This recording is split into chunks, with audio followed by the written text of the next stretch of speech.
Haleluya. Shalom Bapak Ibu Saudara. Mari kita akan mulai ibadah Paskah, ibadah kebangkitan pada saat ini. Dan sebelum kita akan mulai ibadah ini, mari kita akan berdoa bersama-sama. Bapa, kami bersyukur kepadamu Tuhan Yesus, karena Engkau telah mati dan bangkit. Hari ini kami boleh memperingati kebangkitan-Mu Tuhan, di mana Engkau sudah memberikan kemenangan buat kami semua. Kami bersyukur, kami bangga punya Allah seperti Engkau, Allah yang luar biasa. Tidak cukup mati, tetapi telah bangkit, mengalahkan maut, dan memberi kemenangan buat kami semua. Karena itu Tuhan, kami serahkan ibadah ini dari awal sampai pada akhirnya. Biarlah Tuhan Yesus memberkati kami semua, sehingga setiap umat Tuhan yang hadir pada saat ini, yang mendengarkannya, semuanya boleh diberkati Tuhan. Makasih Tuhan Yesus. Berkati kami semua yang mengambil bagian pada malam hari ini. Setiap kami boleh menerima anugerah dan urapan yang sama, sehingga melalui pelayanan kami, biarlah nama Yesus ditinggikan. Haleluya. Sungguh besar setiamu, sungguh besar setiamu.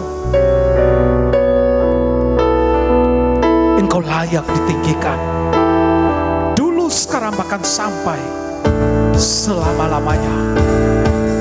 Haleluya.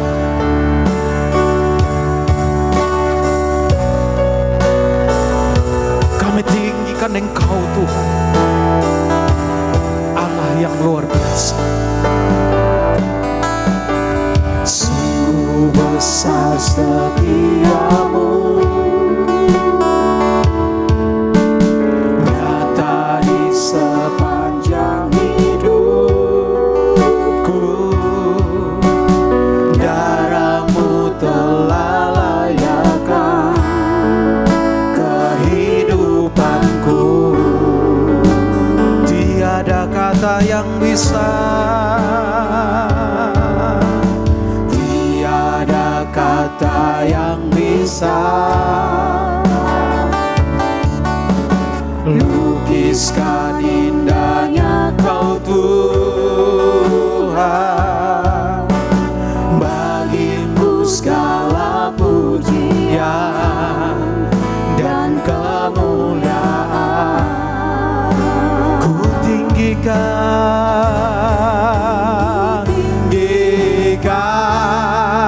Engkau Tuhan, melebihi segalanya, lebih dalam ku menyembah, dalam roh dan kebenaran ku tinggikan Engkau Tuhan, melebihi segalanya, lebih dalam ku menyembah, dalam roh dan kebenaran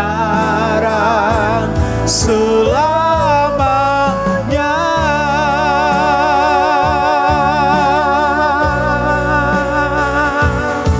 Sungguh besar setiamu di dalam hidup kami. Sungguh besar setiamu, nyata di sepanjang hidupku. Darahmu telah layakkan kehidupanku. Tiada kata yang bisa, tiada kata yang bisa lukiskan indahnya Kau Tuhan. Bagimu segala pujian dan kemuliaan. Ku tinggikan, oh, tinggikan Engkau Tuhan, melebihi segalanya, lebih dalam ku menyembah dalam roh dan kebenaran. katakan ku tinggikan, mari kita bangkit berdiri bersama-sama. Tuhan melebihi segalanya, lebih dalam ku menyembah dalam roh dan kebenaran selamanya.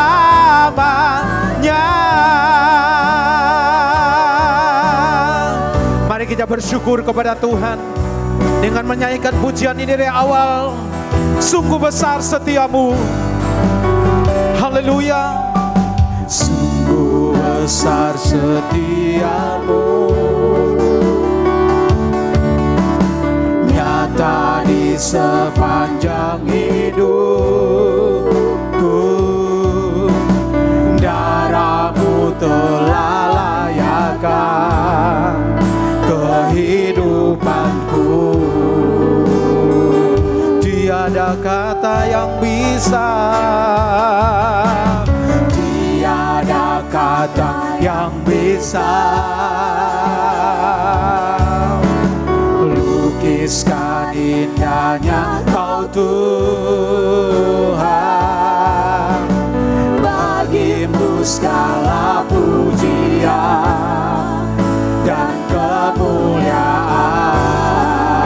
ku tinggikan, oh, Tinggikan Engkau Tuhan, melebihi segalanya, lebih dalam ku menyembah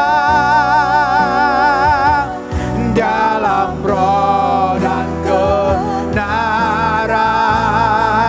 Ku tinggikan Engkau Tuhan, melebihi segalanya, lebih dalam ku menyembah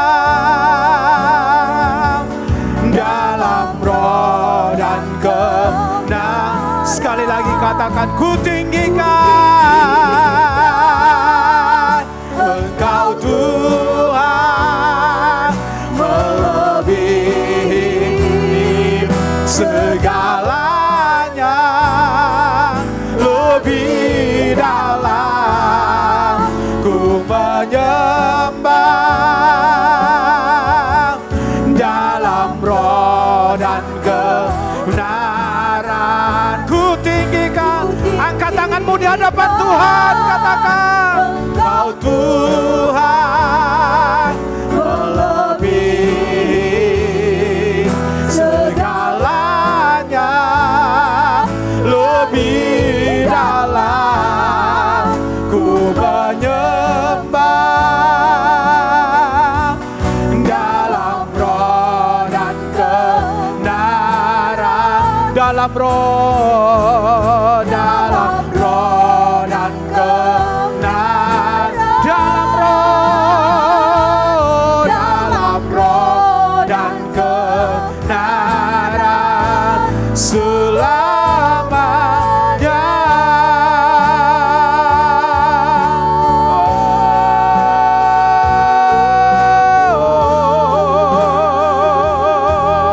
kami tinggikan Engkau lebih dari segala-galanya dalam kehidupan kami. Kami tinggikan Engkau.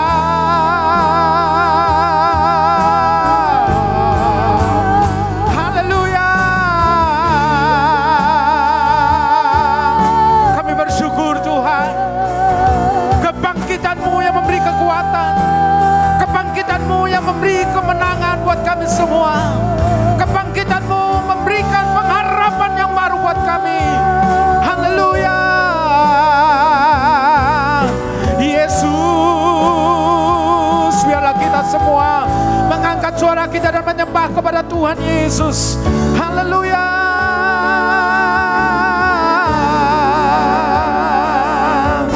Yesus.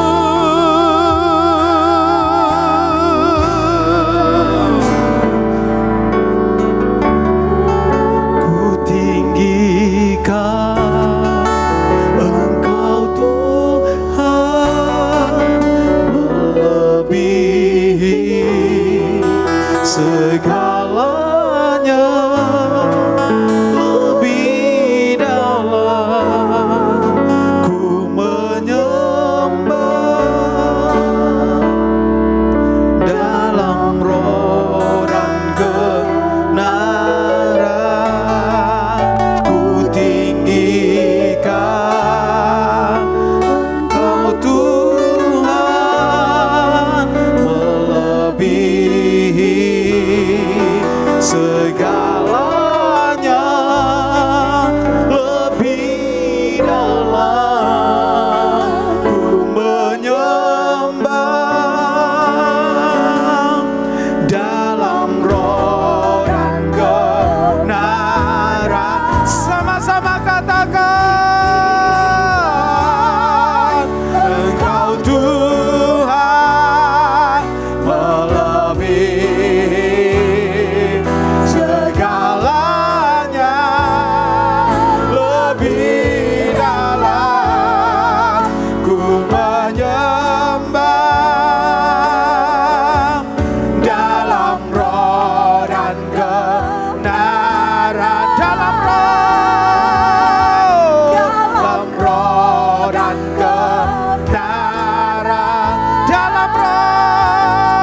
dalam roh dan kebenaran selamanya.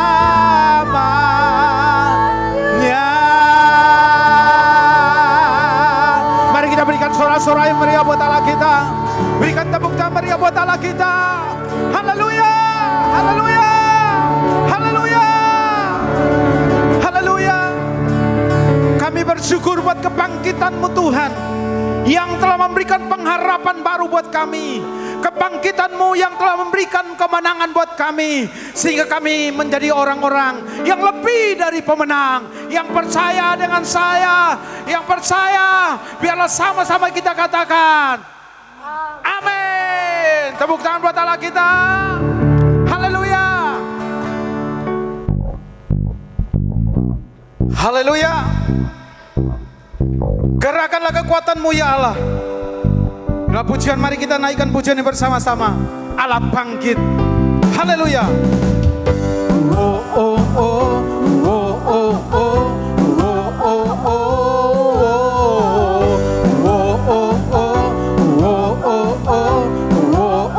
oh. Gerakkanlah kekuatan-Mu ya Allah. Tunjukkanlah kuasa-Mu ya Tuhan. Serahkanlah musuh-Mu, selamatkanlah umat-Mu. Allah dahsyat di tempat kudusnya. Gerakkanlah, gerakkanlah kekuatan-Mu ya Allah. Kuasa-Mu ya Tuhan. Serahkanlah musuh-Mu, selamatkanlah umat-Mu. Allah dahsyat di tempat kudusnya. Allah bangkit, Allah bangkit. Bersorak sama-sama. Allah bangkit, bernyanyilah. Musuh dikalahkan, umatnya dibebaskan. Allah dahsyat di tempat kudusnya. Oh oh oh oh oh oh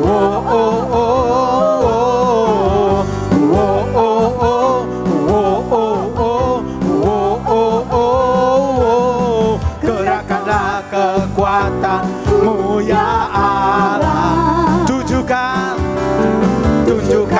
kuasa-Mu ya Tuhan. Serahkanlah musuh-Mu, selamatkanlah umat-Mu. Allah dahsyat di tempat kudusnya. Allah bangkit, Allah bangkit, bersoraklah. Allah bangkit, bernyanyilah. Musuh dikalahkan, umatnya dibebaskan. Allah dahsyat di tempat kudusnya. Allah bangkit, Allah bangkit, bersoraklah. Allah bangkit, bernyanyilah. Musuh dikalahkan, umatnya dibebaskan. Allah dahsyat di tempat kudusnya. Allah dahsyat di tempat Kudusnya. Allah dahsyat di tempat kudusnya. Allah dahsyat, Allah dahsyat di tempat kudusnya. Oh oh oh, oh oh oh, oh oh oh, oh oh oh, oh oh oh.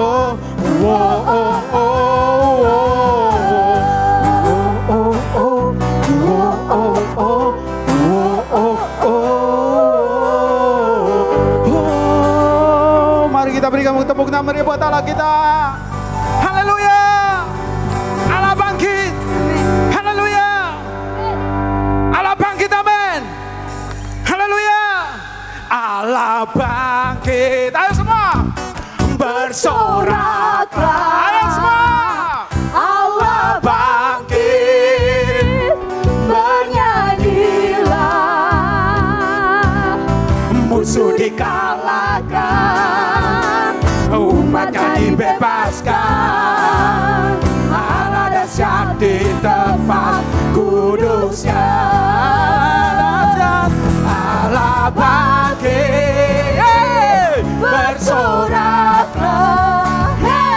Allah bangkit, bernyanyilah. Musuh dikalahkan, umatnya dibebaskan.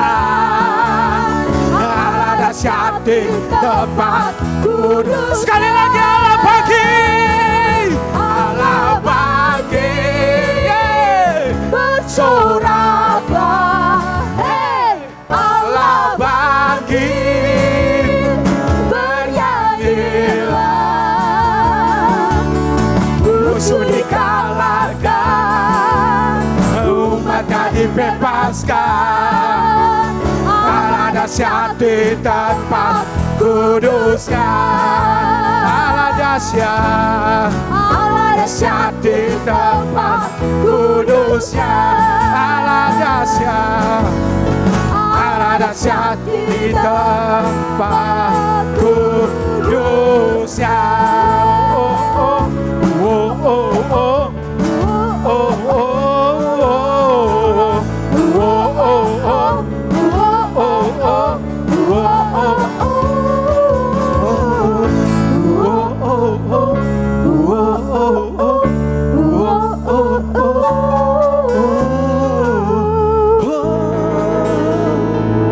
haleluya.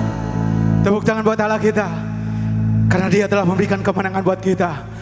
Oleh karena kebangkitannya, maka kuasanya dahsyat dan ajaib selalu bekerja dari dulu, sekarang, bahkan sampai selama-lamanya. Haleluya. Ada kuasa dalam darahnya, darah domba Allah. Ada kuasa dalam darahnya, darah anak domba. Ada kuasa, kuasa dalam darahnya, darah domba Allah. Ada kuasa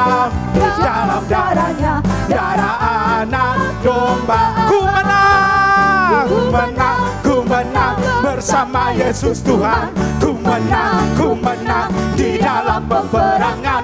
Ku menang atas segala setan. Haleluya, haleluya. Ku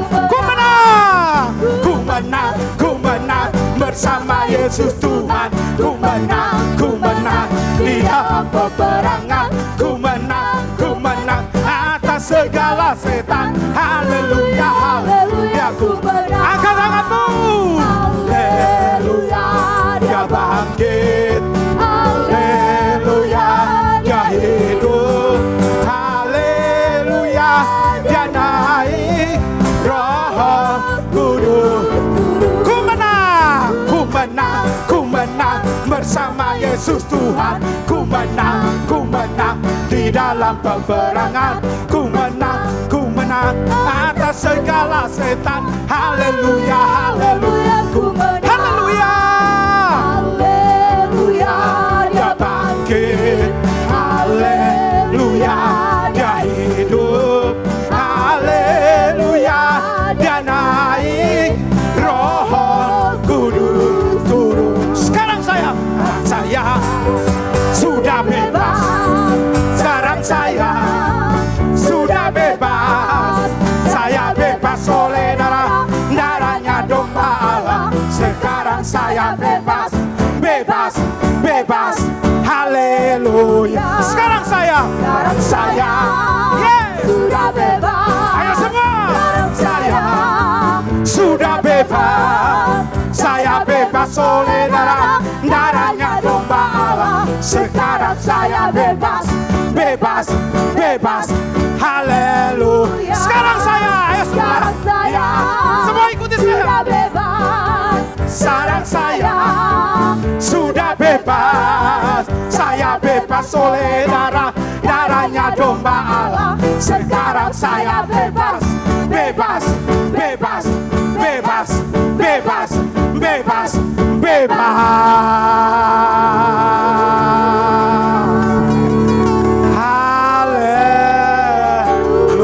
Haleluya.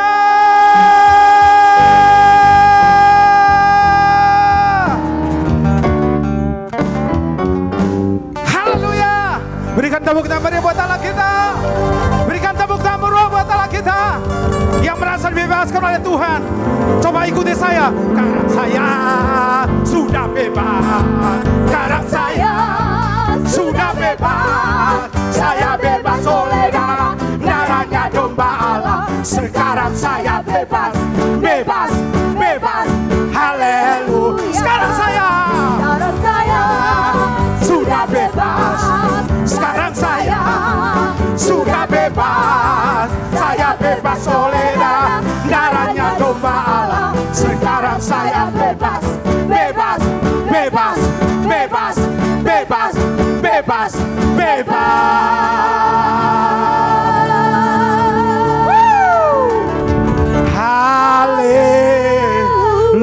Haleluya.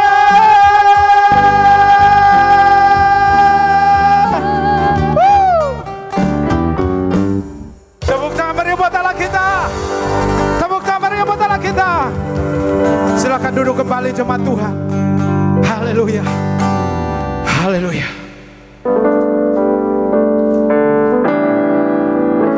Ku yakin saat kau berfirman, maka firman-Mu yang memberi kemenangan, firman-Mu yang menguatkan, firman-Mu akan menjadi pelita buat kami semua, sehingga kami tidak boleh takut pada apapun juga yang sedang menimpa dunia ini. Sebab Yesus telah memberikan kemenangan buat kami, dan kami adalah orang-orang yang lebih dari pemenang. Bila kami berlindung kepadamu, maka Engkau akan menjagai kami. Kami percaya akan perlindungan Tuhan, bahwa Tuhan satu-satunya yang namanya Tuhan Yesus Kristus, yang telah mati, bangkit, dan hidup. Dialah yang memberikan pengharapan baru buat kita semua. Jangan pernah takut. Mari kita naikkan pujian ini. Ku yakin saat Kau berfirman,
tanganmu di hadapan Tuhan, katakan, tak ada yang tak mungkin, mujizatnya disediakan bagiku, ku diangkat dan dipulihkannya.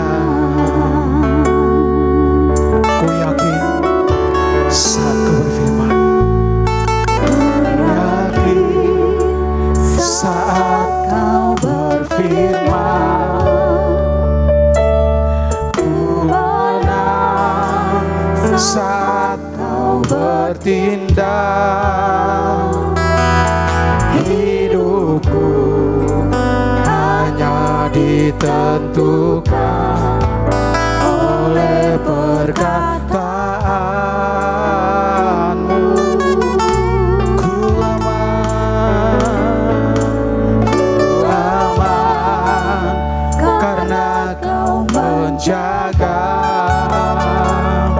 Ku kuat karena kau menopang. Hidupku hanya ditentukan oleh kuasa. Saya undang kita bangkit berdiri sekali lagi dan angkat tangan di hadapan Tuhan, katakan, bagi Tuhan tak ada yang mustahil.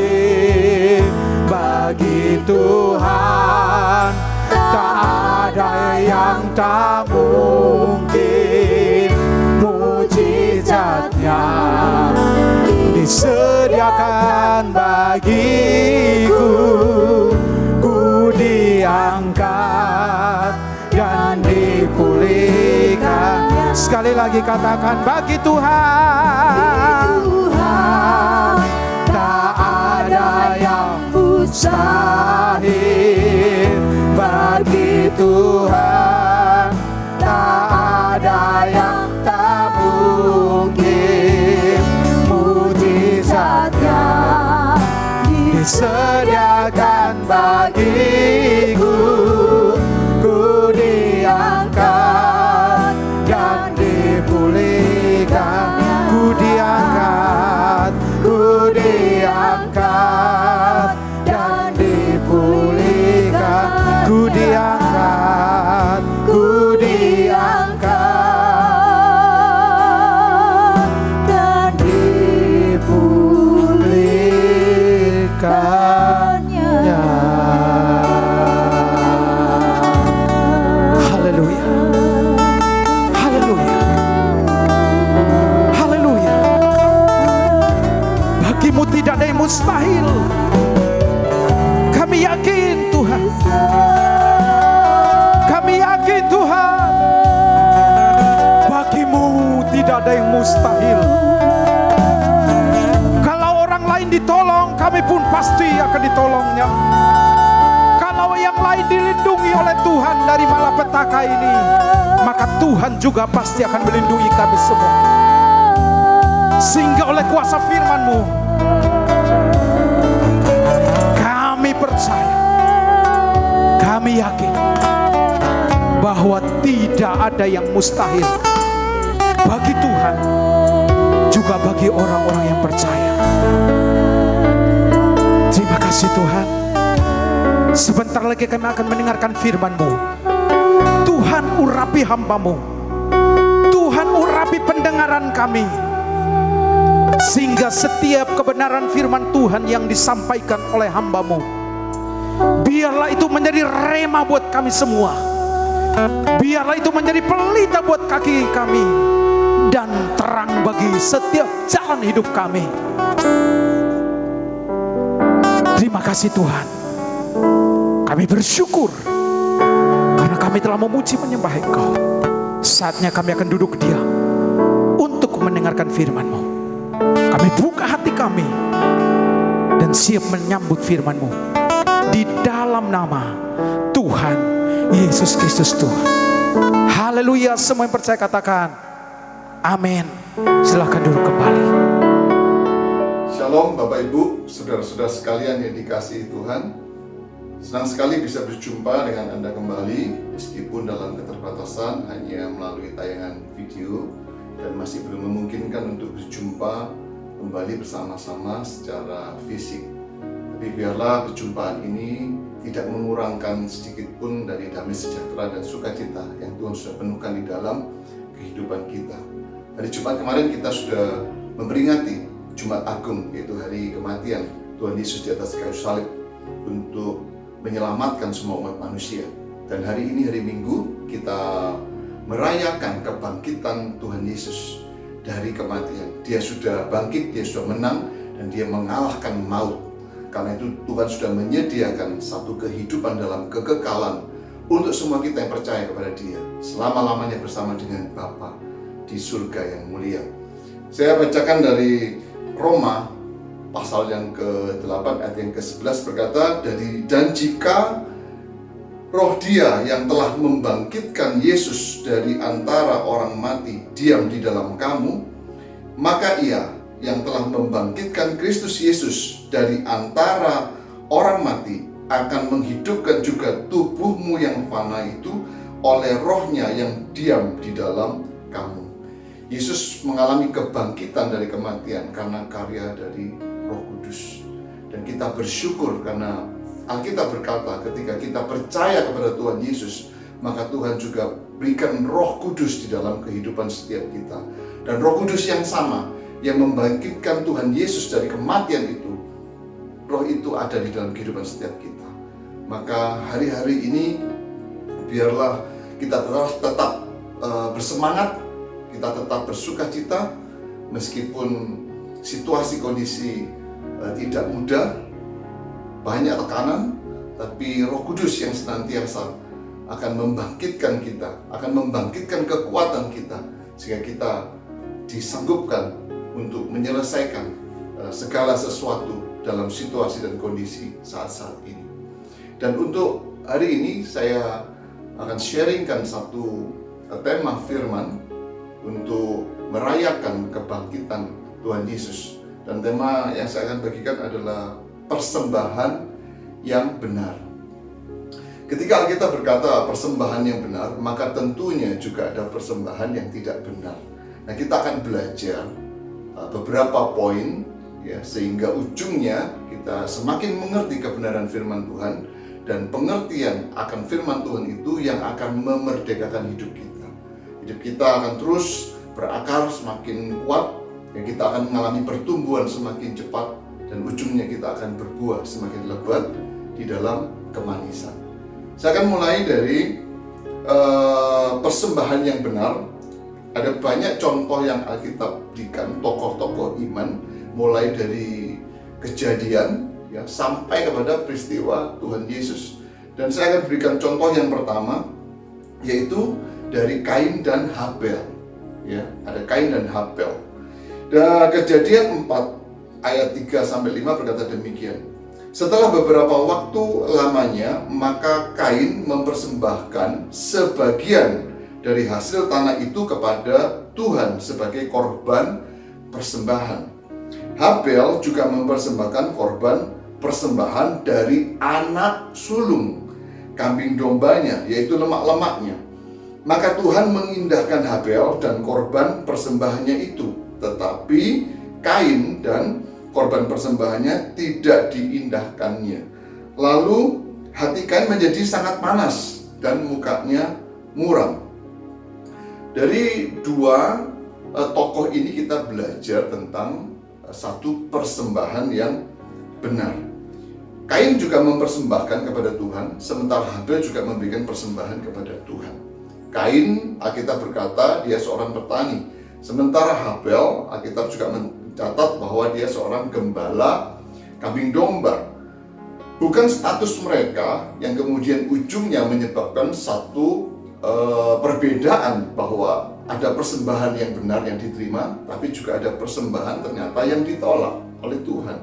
Bukan status, artinya status kita hari ini apapun atau siapapun, kita bisa jadi seorang pebisnis, atau kita seorang pendeta, atau kita seorang pekerja, ya, atau kita sekarang saat ini seorang profesional, apapun status kita itu tidak memberikan perbedaan di hadapan Tuhan. Semua sama, karena status adalah hal-hal dalam kehidupan ini yang dipercayakan Tuhan dalam hidup kita, atau Tuhan panggil kita sebagai apa, ya, dalam penugasan di kehidupan di bumi ini. Bukan itu, tetapi ada hal yang esensi yang kita harus tangkap bersama-sama, sesuatu yang penting, sehingga persembahan itu ada yang diterima dan ada yang tidak. Dari peristiwa Kain dan Habel, kita belajar tentang apa yang disebut sebagai kualitas dan sikap hati. Tuhan itu melihat kedalaman hati. Manusia hanya bisa melihat apa yang tampak mata, tidak bisa masuk sampai kepada kedalaman hati. Hanya Tuhan yang tahu. Dan Tuhan yang tahu bagaimana sikap hati seorang Kain ketika dia mempersembahkan persembahan kepada Tuhan. Sementara juga Tuhan tahu kedalaman hati Habel ketika dia memberikan satu persembahan juga kepada Tuhan. Hal yang kedua adalah tentang kualitas.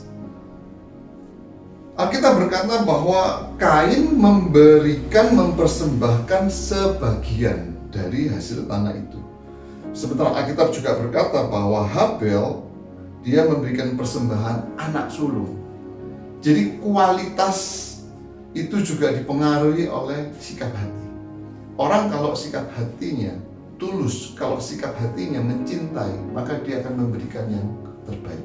Sementara kalau orang sikap hatinya juga biasa-biasa, atau boleh dikatakan tidak dalam ketulusan, maka dia hanya sekedarnya saja.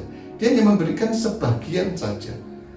Dan semua itu berbicara di hadapan Tuhan. Semua itu punya arti di hadapan Tuhan. Sekali lagi, karena Tuhan yang mengerti tentang kedalaman hati setiap manusia. Kita belajar dari Kain dan Habel ini, yaitu tentang kualitas dan sikap hati. Dan tentunya supaya sikap hati kita kepada Tuhan, kualitas hidup kita kepada Tuhan, ya, bukan berarti kalau memberikan lebih banyak maka Tuhan berkenan, memberikan lebih sedikit Tuhan tidak berkenan. Bukan itu poinnya. Tapi poin yang penting adalah kualitas hidup kita. Apakah kita rela mempersembahkan dalam ketulusan satu kualitas kehidupan kita kepada Tuhan. Itu menjadi sesuatu yang paling penting dalam hidup ini. Yang kedua, kita mau belajar dari seorang tokoh yang bernama Nuh. Dari Nuh kita mau belajar poin tentang ucapan syukur. Alkitab berkata, Kejadian 8 ayat 20-21. Lalu Nuh mendirikan mezbah bagi Tuhan dari segala binatang yang tidak haram dan dari segala burung yang tidak haram. Diambilnyalah beberapa ekor, lalu ia mempersembahkan korban bakaran di atas mezbah itu. Ketika Tuhan mencium persembahan yang harum itu, berfirmanlah Tuhan dalam hatinya, aku tak akan mengutuk bumi ini lagi karena manusia, sekalipun yang ditimbulkan hatinya adalah jahat dari sejak kecilnya. Dan aku tak akan membinasakan lagi segala yang hidup seperti yang telah kulakukan. Nuh memberikan satu korban ucapan syukur. Ini peristiwa ketika dia sudah melewati air bah. Dan ketika air bah sudah surut, ya, satu proses bencana buat bumi ini selesai. Dan Nuh yang terpilih dalam anugerah Tuhan beserta keluarganya untuk kemudian semua keturunan yang hidup saat ini, semua keturunan manusia yang hidup saat ini di bumi adalah keturunan dari Nuh. Karena selain Nuh dan keluarganya tidak ada lagi manusia yang hidup pada saat itu. Semua mati, hanya keluarga Nuh saja. Begitu juga dengan kita semua hari ini, kita semua juga menjadi satu keturunan dari Nuh. Dan kita belajar ucapan syukur. Bagaimana ketika setelah melewati sebuah peristiwa, ya, bagaimana sikap hati kita? Apakah kita terus mengomel saja? Atau mungkin hari ini kita sedang menjalani satu masa situasi yang tidak mudah, yang sulit. Apakah kita mau menggerutu, bersungut-sungut, ya, mengomel dan sebagainya? Atau kita mau memberikan satu persembahan yang benar, dengan ucapan syukur kita, seperti yang sudah dilakukan oleh Nuh. Dan ujungnya firman berkata, Tuhan berkenan akan persembahan yang harum itu. Persembahan Nuh buat Tuhan menjadi sebuah persembahan yang harum dan dinikmati oleh Tuhan. Ada tokoh-tokoh iman yang lain, yaitu Abraham, Iskak, Yakub. Mereka semua, Alkitab mencatat mereka memberikan persembahan-persembahan yang benar, menjadi memberikan persembahan-persembahan yang berkenan di hadapan Tuhan. Saya akan lompat kepada Musa. Musa di Bilangan 28 ayat 1 dan 2 berkata, Tuhan berfirman kepada Musa, perintahkanlah kepada orang Israel dan katakanlah kepada mereka, dengan setia dan pada waktu yang ditetapkan haruslah kamu mempersembahkan persembahan-persembahan kepadaku sebagai santapanku, berupa korban api-apian yang baunya menyenangkan bagiku. Tuhan sendiri yang berfirman kepada Musa dan memberikan satu perintah supaya Musa dan kemudian dibagikan kepada orang-orang Israel, supaya mereka semua memberikan persembahan-persembahan kepada Tuhan sebagai santapan Tuhan. Ini menarik sekali, ya. Karena apa? Karena dalam peristiwa yang berikutnya ternyata ada orang-orang Israel yang mempersembahkan persembahan-persembahan yang tidak benar di hadapan Tuhan. Ada satu standar, ada satu kualitas, ada satu ketetapan yang Tuhan sudah perintahkan kepada Musa untuk dikerjakan, juga diturunkan kepada orang-orang Israel. Tetapi ada Bilangan 26 ayat 61, Alkitab berkata, tetapi Nadab dan Abihu. Siapa Nadab dan Abihu? Mereka ini adalah anak-anak Harun, imam besar pada waktu itu, seorang imam yang diangkat Tuhan sendiri. Mereka anak dari imam. Nadab dan Abihu mati, mengalami kematian. Mengapa? Alkitab berkata, ketika mereka mempersembahkan persembahan api yang asing ke hadapan Tuhan. Kita perlu hati-hati, ya, ketika kita berbicara tentang persembahan yang benar. Karena apa? Ya jelas ada resikonya.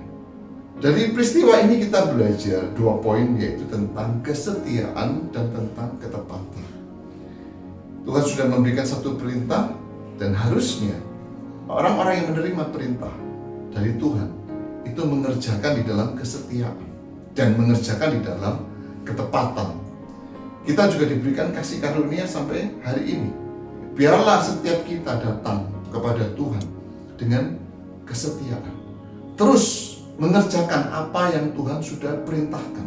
Ketika Tuhan berkata, biar kita memberikan persembahan-persembahan yang harum, yang berkenan kepada Tuhan, dan biar itu juga yang terus kita kerjakan di dalam hidup kita. Dan juga ada dalam ketepatan. Kita harus belajar firman supaya kita mengerti apa yang Alkitab katakan tentang ketepatan.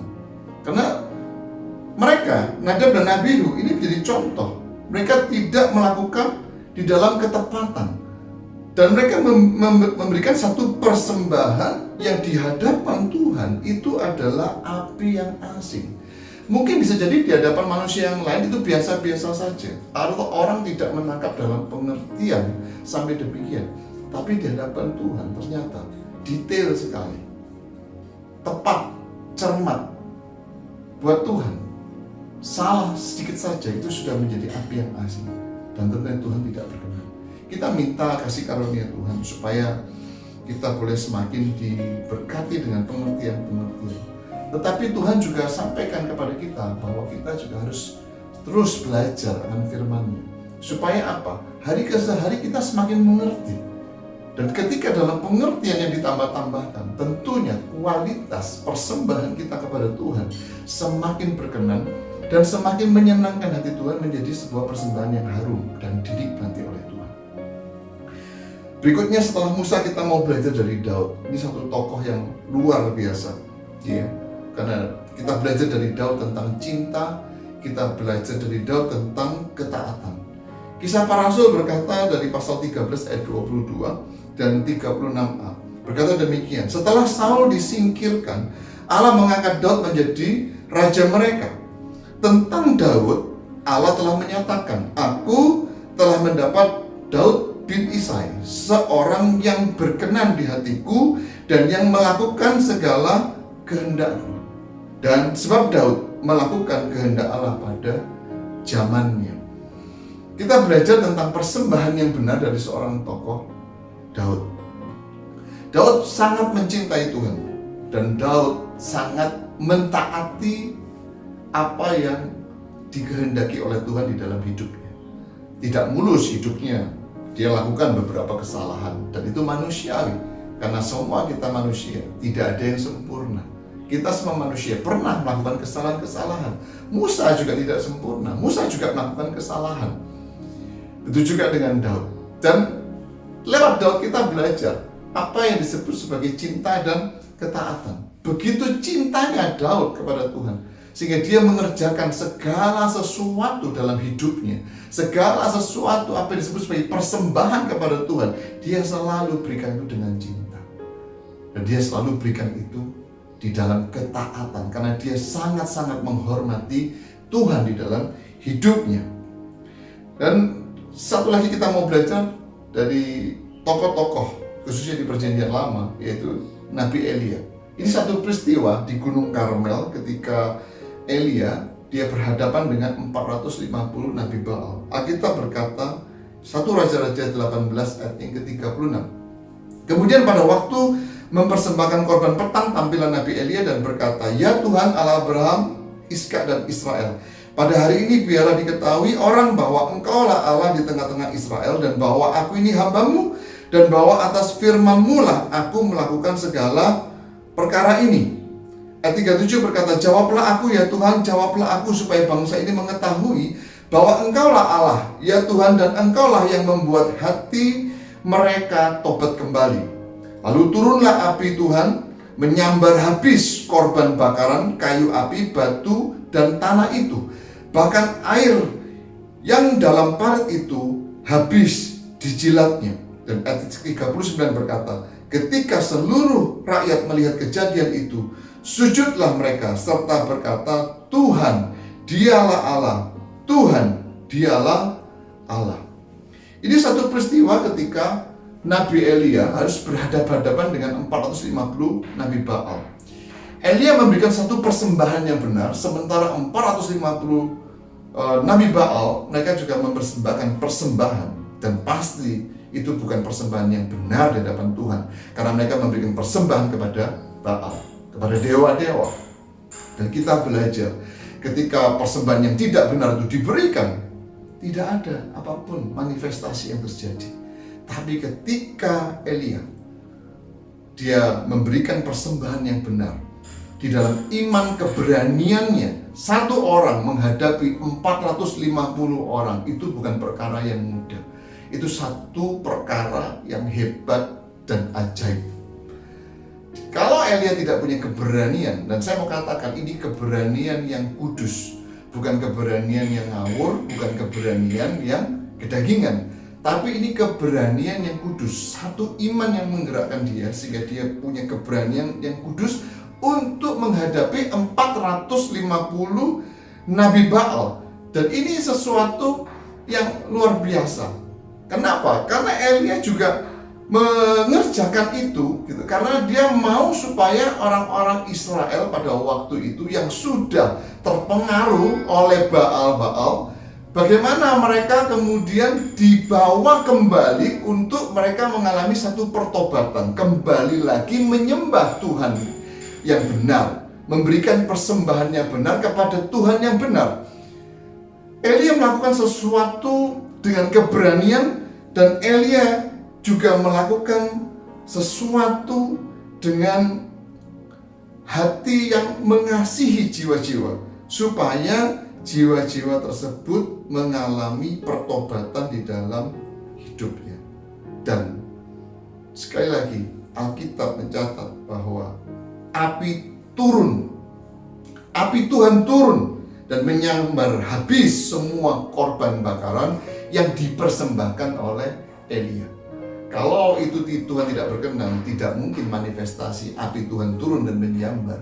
Tapi karena itu satu persembahan yang benar di hadapan Tuhan, satu persembahan yang menyenangkan hati Tuhan, maka dimanifestasikan api dari langit itu turun dan menyambar habis semua yang dipersembahkan oleh Elia. Dan Tuhan berkenan, dan ujungnya pada waktu itu sekali lagi orang-orang Israel mengalami pertobatan dan dibawa kembali untuk menyembah kepada Tuhan Elohim. Tokoh-tokoh perjanjian lama saya sudah bagikan, dan saya akan bagikan satu tokoh dalam perjanjian baru, yaitu Tuhan Yesus sendiri. Disebut perjanjian baru karena ini perjanjian atas kasih karunia, anugerah, dan perjanjian kebenaran. Yesus sendiri yang mengerjakan segala sesuatu sehingga dia selesaikan semua misi keselamatan manusia di bumi ini. Sudah dikerjakan dan berlaku sampai hari ini, bahkan sampai selama-lamanya, sampai Maranatha. Satu perjanjian yang baru, satu perjanjian yang ajaib yang Tuhan berikan sebagai anugerah, dan hari ini kita menikmatinya. Kita belajar dari Tuhan Yesus tentang 2 poin juga, tentang kesempurnaan dan tentang kekudusan. Satu persembahan yang benar di hadapan Tuhan, itu persembahan kesempurnaan dan kekudusan yang dikerjakan oleh Tuhan Yesus. Matius 5 ayat 48 berkata, Yesus berkata demikian, karena itu haruslah kamu sempurna, sama seperti Bapamu yang di surga adalah sempurna. Yesus sendiri yang mengajarkan firman ini. Dan kemudian ada satu peristiwa bagaimana Tuhan Yesus juga saat mengalami setelah hari kebangkitan. Tertulis dalam Yohanes pasal 20 ayat 16-17. Setelah kebangkitan, kemudian satu orang yang menerima privilege, satu orang yang menerima keistimewaan dari Tuhan. Dia adalah seorang wanita yang bernama Maria Magdalena. Kenapa? Karena dia orang pertama yang dijumpai oleh Tuhan Yesus ketika setelah Yesus mengalami kebangkitan dari kematian. Kata Yesus kepadanya, Maria. Maria berpaling dan berkata kepadanya dalam bahasa Ibrani, Rabuni, artinya guru. Kata Yesus kepada Maria, janganlah engkau memegang aku, sebab aku belum pergi kepada Bapa. Sekali lagi saya ulang karena ini sangat penting. Janganlah engkau memegang aku, karena sebab aku belum pergi kepada Bapa. Tetapi pergilah kepada saudara-saudaraku dan katakanlah kepada mereka bahwa sekarang aku akan pergi kepada Bapakku dan Bapamu, kepada Allahku dan Allahmu. Ini satu pelajaran penting yang Tuhan bagikan ya buat kita semua, bahwa mula-mula persembahan yang benar, persembahan yang paling penting itu buat Tuhan, bukan buat siapapun, lebih-lebih bukan buat manusia. Yesus berkata, hendaklah engkau sempurna sama seperti Bapamu sempurna. Yesus berkata tentang kesempurnaan. Dalam hidupnya 33,5 tahun, Yesus hidup dalam kesempurnaan. Dia mengerjakan semua detail dan menggenapi semua detail apa yang pernah dinubuatkan tentang dirinya, yang sudah pernah disampaikan oleh nabi-nabi di perjanjian lama tentunya. Semua hal yang sudah dikatakan, yang dinubuatkan tentang Yesus, semua digenapi satu persatu oleh Yesus. Dia mengerjakan dalam kesempurnaan. Tapi yang ajaib juga, dia seorang manusia 100%. Dia punya kerentanan juga harusnya tentang godaan dosa. 3 kali dia mengalami pencobaan, dan saya percaya bahwa ketika dia berhadapan-hadapan dengan setan secara langsung, setelah dia berpuasa 40 hari, kita bisa baca itu di Injil Matius, bagaimana Yesus mengalami pencobaan 3 kali. Dan dia lolos, dia menyelesaikan pencobaan itu. Dari 3 pencobaan itu, ujung yang terakhir, setan berkata, sembahlah aku, maka semua hal kegemilangan dunia ini aku berikan kepadamu. Nah, hari-hari ini terlalu mudah orang tergoda untuk semua hal yang ada kegemilangan di dunia ini. Dan banyak kali kemudian kita melihat, mendengar, membaca bahwa banyak orang meninggalkan iman kepada Kristus karena apa yang ditawarkan oleh dunia. Tapi Yesus, dia sempurna, dia menang, dia tidak tertarik dengan apapun yang dunia tawarkan. Satu-satunya yang membuat hati Yesus tertarik adalah kecintaannya kepada Bapa. Dan itu menjadi sebuah kesempurnaan dalam tekadnya. Dia bisa berbuat dosa, tapi dia menolak untuk berbuat dosa. Dia mau terus taat, dia mau terus berjuang untuk dia tidak melakukan dosa. Ini sesuatu yang luar biasa. Tuhan yang kita sembah, Yesus Kristus, dia Tuhan yang ajaib. Dia menyelesaikan segala sesuatunya dalam kesempurnaan. Dia melakukan segala sesuatunya di dalam kekudusan. Karena dia tidak pernah berbuat dosa. Karena itu dia layak. Darahnya yang kudus, suci, mulia, itu yang layak menjadi korban buat persembahan yang benar kepada Tuhan. Dan itu sekaligus menjadi keselamatan. Darahnya yang kudus itu menjadi keselamatan buat semua dosa-dosa manusia. Siapapun dia itu yang percaya kepada dia. Ketika dia mulai kebangkitan, dia tidak mau disentuh oleh siapapun, tapi dia datang kepada Bapa. Dan dia memberikan satu persembahan yang benar, satu persembahan yang sangat terbaik kepada Bapa, yaitu hidup Yesus sendiri. Kesempurnaan Yesus, kekudusan Yesus, itu yang dia persembahkan kepada Bapa. Dan sepertinya Yesus sudah berkata, Bapa, ini aku, dan biarlah engkau menikmati hidupku, diriku sebagai persembahan yang berkenan, sebagai persembahan yang benar. Engkau boleh menikmati hidupku, Tuhan. Nah, seringkali kita hanya berbicara tentang menikmati Tuhan, menikmati berkat Tuhan, menikmati kasih karunia Tuhan, menikmati pertolongan Tuhan. Tapi kali ini kita juga mau belajar, diingatkan kembali bahwa hal yang penting juga Tuhan menikmati hidup kita.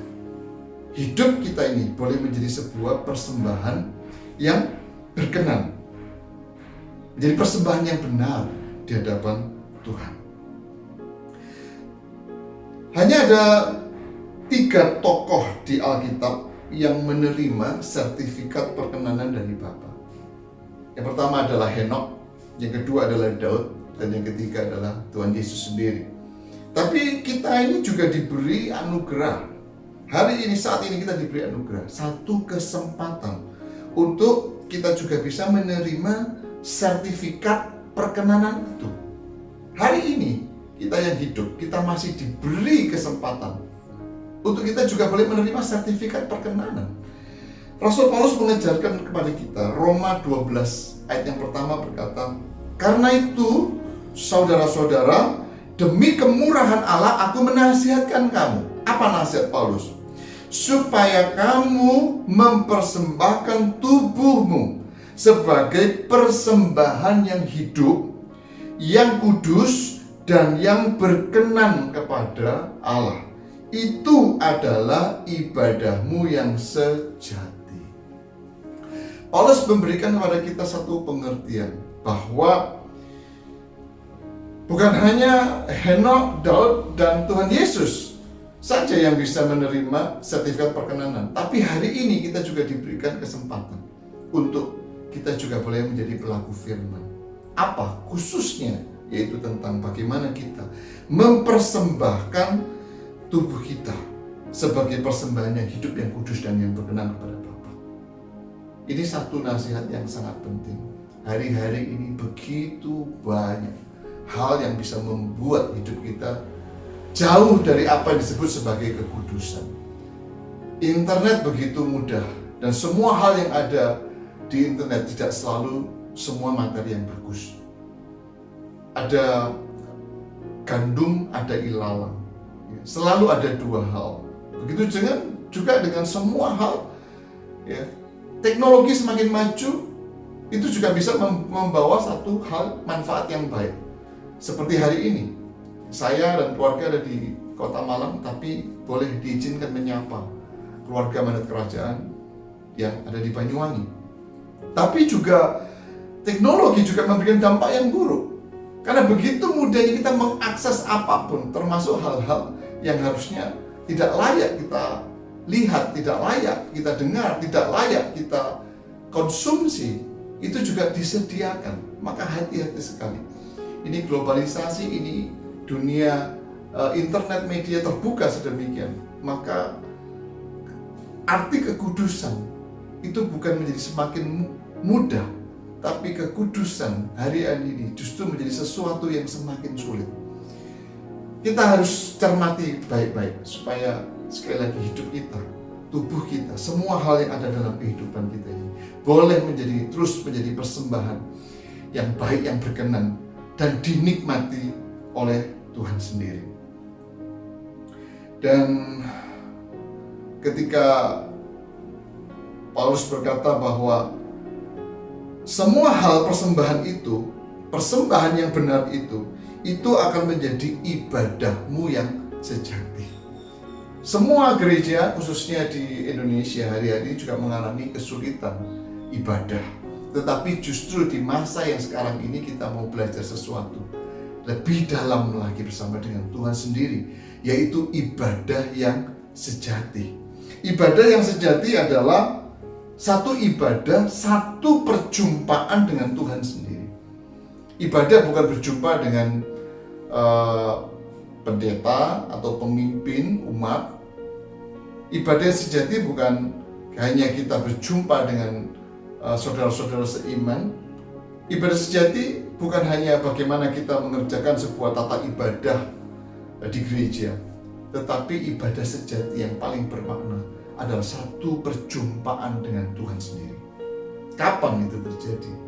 Kembali lagi, kita berkata, Ibrani 10 ayat 19-20 berkata, jadi saudara-saudara, oleh darah Yesus kita sekarang penuh keberanian dapat masuk ke dalam tempat kudus oleh darah Yesus. Jadi kita hanya bisa berjumpa dengan Bapa oleh darah Yesus. Karena itu setiap kali kita datang kepada Tuhan, minta ampun. Karena kita tidak tahu, bisa sadar, kita bisa tidak sadar, kita sedang berdosa di hadapan Tuhan. Minta ampun, minta dosa-dosa kita diampuni. Supaya darah Yesus menguduskan, menyucikan kita kembali. Dan darah Yesus itu yang bisa membawa kita untuk berjumpa dengan Bapa. Alkitab berkata, hanya oleh darah Yesus kita dapat masuk ke dalam tempat kudus. Karena Yesus telah membuka jalan yang baru dan yang hidup bagi kita melalui tabir, yaitu dirinya sendiri. Dan saya sambung, Ibrani 12 ayat 14 berkata, berusahalah hidup damai dengan semua orang dan kejarlah kekudusan. Kejarlah kekudusan, sebab tanpa kekudusan tidak seorang pun akan melihat Tuhan. Persembahan yang benar itu menjadi ibadah yang sejati, yaitu satu ibadah, satu perjumpaan pribadi kita dengan Tuhan, dan itu tidak mungkin tanpa kekudusan. Dan biarlah hari ini ketika kita merayakan kebangkitan Tuhan Yesus, Dia sudah menang atas semua maut, Dia menang atas semua dosa-dosa.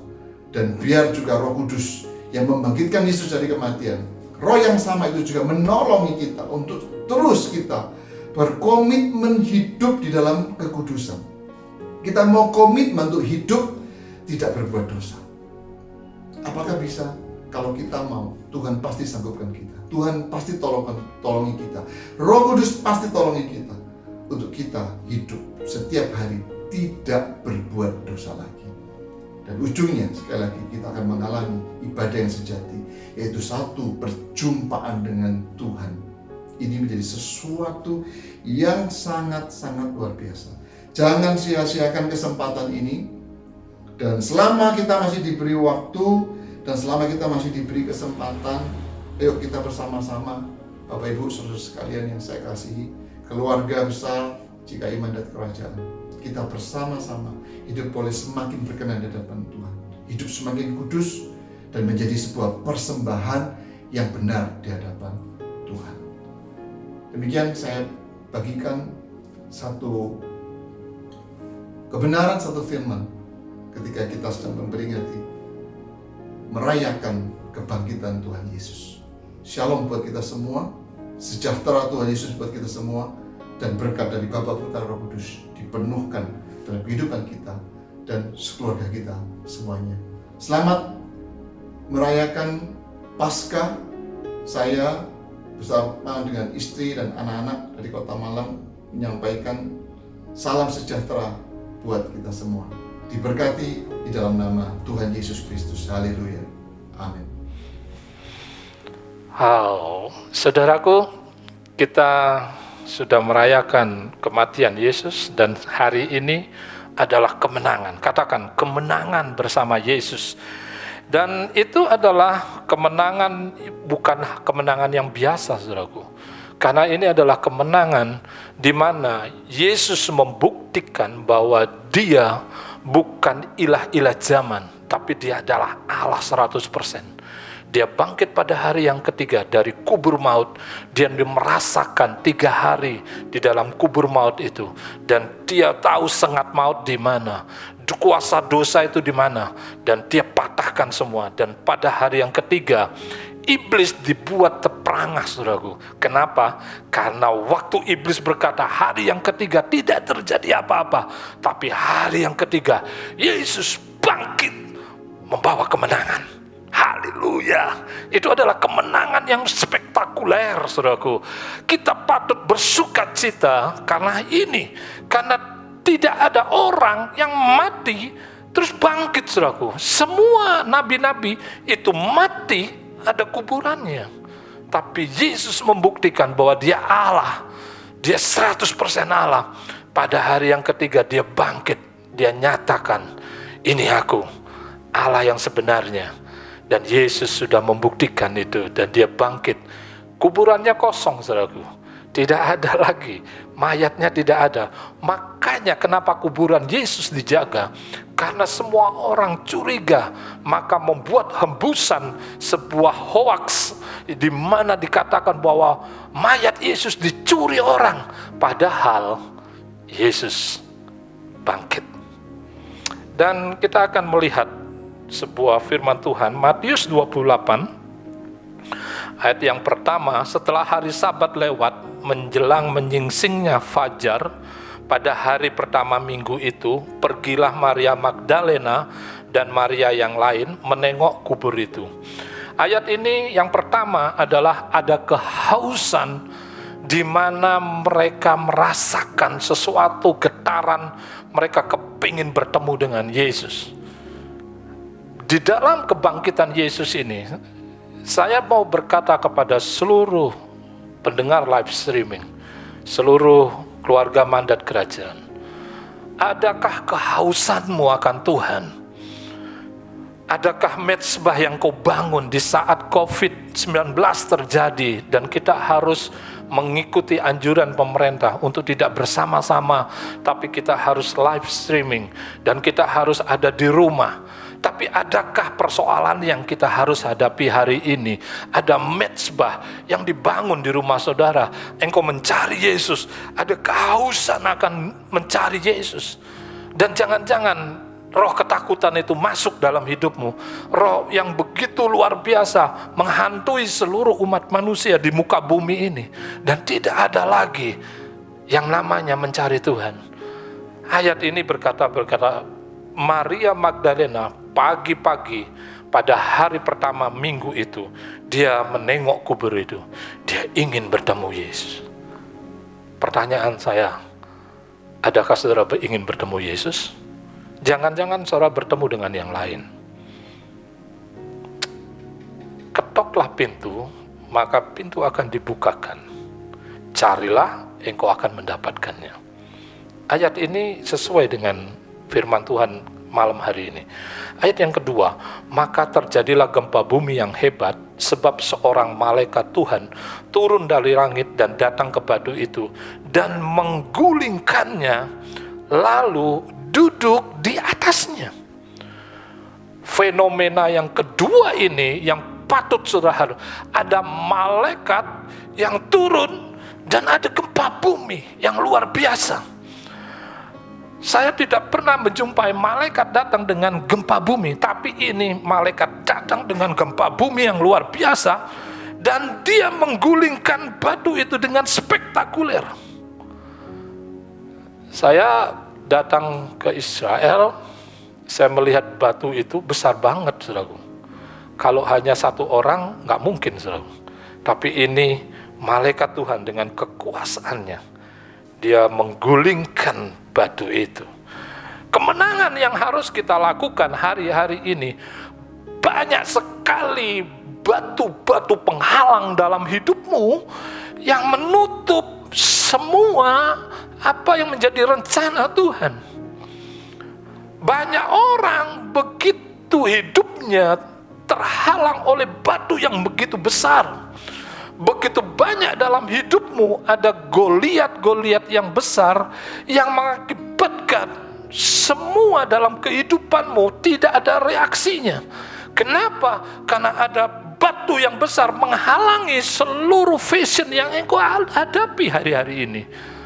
Banyak anak Tuhan, dia mengalami ketakutan. Ada batu ketakutan dalam hidupnya. Ada batu di mana ekonominya yang runtuh. Ada batu di mana usahanya mulai goyang. Ada batu di mana sakit penyakit masuk dalam hidupnya. Ada batu yang menghalangi hidupnya. Itu adalah batu-batu yang seringkali membuat kita tidak mendapatkan kemenangan. Tuhan berkata hari ini, ada malaikat Tuhan menggulingkan batu itu dengan spektakuler. Saya sangat percaya hari ini mujizat Tuhan masih ada. Dan batu-batu itu butuh sarana, saudaraku. Apakah sarana itu? Dan saudara melihat begini, wajahnya bagaikan kilat dan pakaiannya putih bagaikan salju.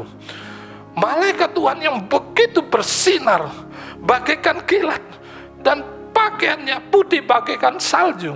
Hari ini Tuhan ingin bertanya kepada kita semua. Banyak kali kita mengaku anak Tuhan, tapi dosa begitu banyak dalam hidup kita. Banyak kali hidup kita berlumuran dosa.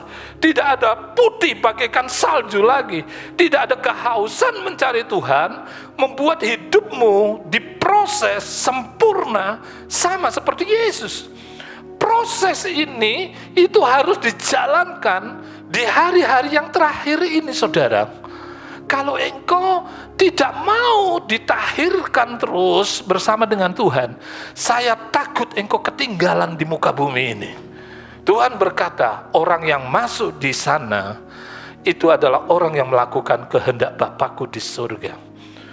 Jadi poin yang Tuhan mau adalah, dosa menghalangi engkau masuk dalam kerajaan surga. Dosa menghalangi engkau, membuat semuanya menjadi batu penghalang dalam kehidupanmu. Apa batu penghalangmu hari ini? Tuhan bertanya dalam hidupmu. Hari ini Tuhan berkata begini, lihatlah aku, malaikat Tuhan itu, dia berpakaian putih, pakaian salju. Bagaimana pakaianmu? Kita mengaku sebagai anak Tuhan, percaya Tuhan. Mohon maaf, saudaraku, tapi hidup kita, karakter kita tidak sama seperti yang disembah. Engkau menyembah Tuhan Allah yang hidup. Mohon maaf, saudaraku, kata-kata kita, tingkah laku kita tidak sama seperti yang kita sembah. Kekejian bagi Tuhan, di mana kita tidak sama lagi seperti Tuhan mau. Padahal Tuhan sudah membayar kita dengan lunas dan mahal harganya. Hidup ini milik Dia, dan hidup ini adalah kesempatan. Kita akan lihat ayat yang keempat, dan penjaga itu gentar ketakutan. Kenapa ada penjaga? Karena zaman itu mereka dibayar untuk supaya menceritakan yang tidak sebenarnya. Jadi penjaga-penjaga kubur itu dibayar supaya hoax diberikan kepada semua orang bahwa mayat Yesus dicuri. Berapa banyak kita seringkali men-sharekan hoax yang terjadi. Hidup ini, saudaraku, hidup atas ya, amin, berfirman Tuhan, yes atau no. Kalau hoax engkau sebarkan, maka yang terjadi adalah bumerang atas hidupmu sendiri. Oleh sebab itu, pendengar live streaming, jangan beritakan hoax. Saya katakan dalam nama Yesus, bertobatlah.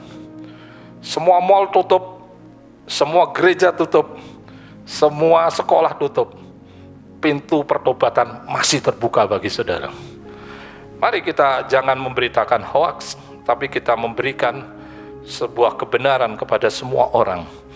Penjaga-penjaga itu gentar ketakutan.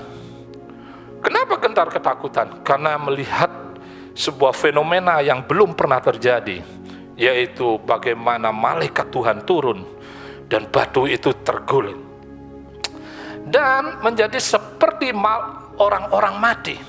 Jadi mereka ketakutan seperti orang mati. Betapa ketakutan mereka. Ayat 5, akan tetapi malaikat itu berkata kepada perempuan-perempuan itu, janganlah kamu takut. Hari ini saya berkata sesuai dengan firman Tuhan, jangan kamu takut. Karena Allah tidak memberikan roh ketakutan. Karena roh ketakutan itu adalah roh perbudakan. Tapi Tuhan berbicara begini, aku memberikan damai sejahtera, sukacita atas hidupmu. Dan ayat ini mengatakan, sebab aku tahu kamu mencari Yesus yang disalibkan itu. Ayat 6, ia tidak ada lagi di sini, sebab ia telah bangkit, sama seperti yang telah dikatakannya. Mari, lihatlah tempat ia berbaring. Dan segeralah pergi Maria dan Maria yang lain, dan katakanlah kepada murid-muridnya bahwa ia telah bangkit dari antara orang mati. Ia mendahului kamu ke Galilea. Di sana kamu akan melihat dia. Sesungguhnya aku telah mengatakannya kepadamu. Ayat 8, mereka segera pergi dari kubur itu dengan takut dan dengan sukacita yang besar, dan berlari cepat-cepat untuk memberitahukannya kepada murid-murid Yesus. Berita mengenai kebangkitan Yesus. Berita apakah itu? Berita penginjilan yang pertama kali oleh Maria Magdalena. Dia pergi kepada teman-teman yang lain. Dia beritakan bahwa Yesus yang mati itu telah bangkit. Kenapa saya katakan begitu? Bahwa kebangkitan ini adalah spektakuler. Bukan karya maha manusia, tapi karya Tuhan yang luar biasa. Percayalah kepada Yesus, karena Yesus itu yang spektakuler. Yesus ingin menjamah hidupmu. Hari ini kalau engkau berkata, saya orang berdosa, Yesus mengasihimu, Yesus mencintaimu. Dan berita mengenai bagaimana kebangkitan Yesus, dan Maria, dia melakukan yang pertama kali, dia beritakan Injil kepada teman-temannya bahwa Yesus sudah bangkit. Yesus tidak ada di kuburnya. Yesus sudah menang. Dia telah menang. Dia membawa kemenangan. Luar biasa Allah kita. Karena itulah ayat 9 berkata, tiba-tiba Yesus berjumpa dengan mereka dan berkata, salam bagimu. Mereka mendekatinya dan memeluk kakinya serta menyembahnya. Maka kata Yesus kepada mereka, jangan takut, pergilah dan katakanlah kepada saudara-saudaraku supaya mereka pergi ke Galilea, dan sanalah mereka akan melihat aku. Waktu mereka menanti-nantikan Yesus, Yesus hadir. Dia omnipresent, dia hadir di mana-mana, saudaraku. Dia hadir dalam hidupmu. Dia hadir sekarang ini di dalam rumahmu. Dia tahu, dia mengerti, dia peduli apa yang kau kerjakan dan apa yang kau terjadi dalam hidupmu. Engkau yang sakit COVID-19, Yesus ada di sana. Yesus ingin berkata, salam bagimu, damai sejahtera buat kamu, ada kesembuhan dalam hidupmu. Engkau yang ada di rumah hari ini, jangan engkau berkata, aku hebat, ada Yesus, dan aku harus keluar dan menjamah orang-orang semuanya itu. Dan saya begini, itu adalah hal yang kebodohan, saudaraku. Kenapa? Karena pemerintah sudah mengisolasi di setiap daerah-daerah yang terkena COVID-19. Ikutilah saran pemerintah. Hari ini kita mengikuti saran pemerintah untuk tidak berkumpul dalam kemenangan. Tapi itulah yang hakiki, di mana setiap di rumah-rumah terjadi kemenangan. Di mana kemenangannya? Mereka bangkit dari kematian. Kenapa? Kenapa ada Yesus di sana? Setiap rumah ada Yesus, setiap rumah ada Yesus, dan di situ ada kemenangan. Terpujilah nama Tuhan, diberkatilah engkau, karena Tuhan melakukan perkara yang besar dalam hidupmu. God bless you. Mari kita berdoa. Terima kasih buat firman-Mu malam hari ini Tuhan. Engkau yang sudah menggugah hati kami. Ampuni segala dosa kami yang sering kami lakukan Tuhan. Tidak menyenangkan hati-Mu. Hari ini pendengar live streaming, hamba-Mu berdoa Tuhan. Kasih anugerah Tuhan turun atas hidupmu, memberkati engkau. Dan kiranya damai sejahtera, penjagaan Tuhan, perlindungan Tuhan, dan penjagaan yang luar biasa dari Tuhan, keilahian Tuhan turun dalam hidupmu, menggetarkan hatimu. Setiap hari engkau bertemu dengan Tuhan dalam hidupmu. Terima kasih, bersyukur buat kebaikanmu. Dalam nama Tuhan Yesus. Amin.